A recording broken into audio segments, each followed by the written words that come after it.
All you're going to hear is crickets from me. You are going nowhere in the political I'm going arena. nowhere. He is the smartest man in this room.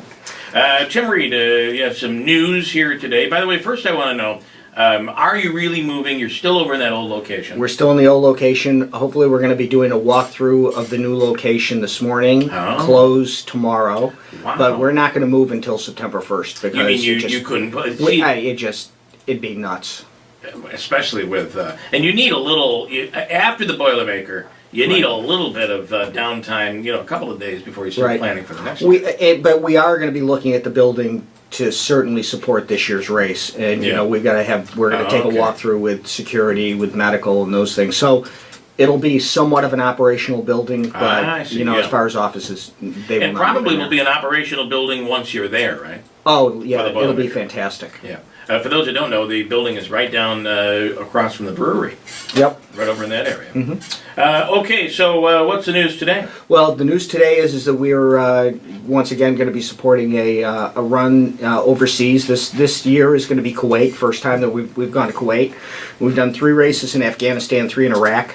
But we were reached out to by the former race director from 2 years ago in Afghanistan. Okay. His National Guard unit has been sent to Kuwait. So got it. These guys, they run. I mean, it's a shadow run. It's exactly that. They're running the Boilermaker, but they can't be here to do it, so they run it over over in the Middle East. Now, what'll be a little bit different about this one is traditionally they try to run the race the same day, the same time. They're 7 hours ahead.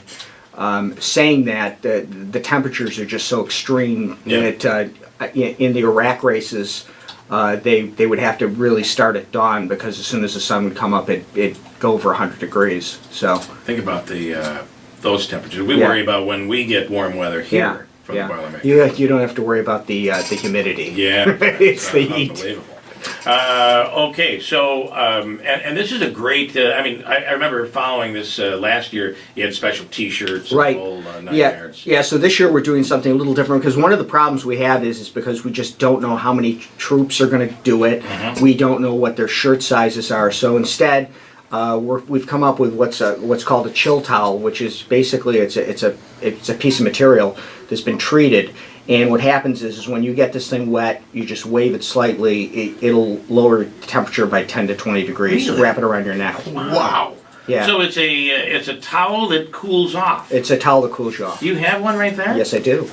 So. Well, it's not 80 here this morning. We could have tried it. Yeah. It's not 80 degrees It in here is. today. It's actually cooled off to 77. Yeah. So when you can wash it, it doesn't. You just gotta be careful with it. So. That's really. Yeah. So and one size fits all. So we're sending 250 of these over, and then we're actually going to be selling these at the expo also and online. Okay. Very so, cool. Yeah. So we're kind of excited about it, and then hopefully troops are going to be back in the fall, and they're hopefully going to bring the banner back signed, and we have kind of a ceremony with them returning the Boilermaker banner back to us. And it's a big deal for them because it gives them a little piece of home. Exactly. These guys are, in terms of tours of duty, some of these guys are multiple 3, tours, 4, 5 times back. I know that Jeff has been. I know he's been in Afghanistan at least twice. I don't know if he's been in Iraq, but there's guys that have been doing 6, 7, 8 tours. Yeah. I mean, we've been in this war for over think about since 9/11. This is the longest war since the inception of this nation. And and not to be political, but you just think this war is so different than any of the other wars we've been in, because World War II. Okay, if we take Berlin and we take Tokyo, it's over. If we do this or whatever it is, there's no flag. How do you? No flag to capture here. Yeah, what's the end game to an end of terrorism? Is decimate, and that's the only that seems to be the goal, to decimate the enemy, and that's almost impossible to do. It's almost like the more you decimate, the more that grows. Yep. Crazy stuff. It does change the world. Father Sean, who is a regular guest on this program, Father Sean O'Brien, Catholic priest up north, was down here at Lady of Lourdes, and is a chaplain in the Navy, is on his way back. This summer he'll be heading back out to, I believe, North Africa. And I don't know how many tours that is for him. It's multiple. Right. But when you're called, you go.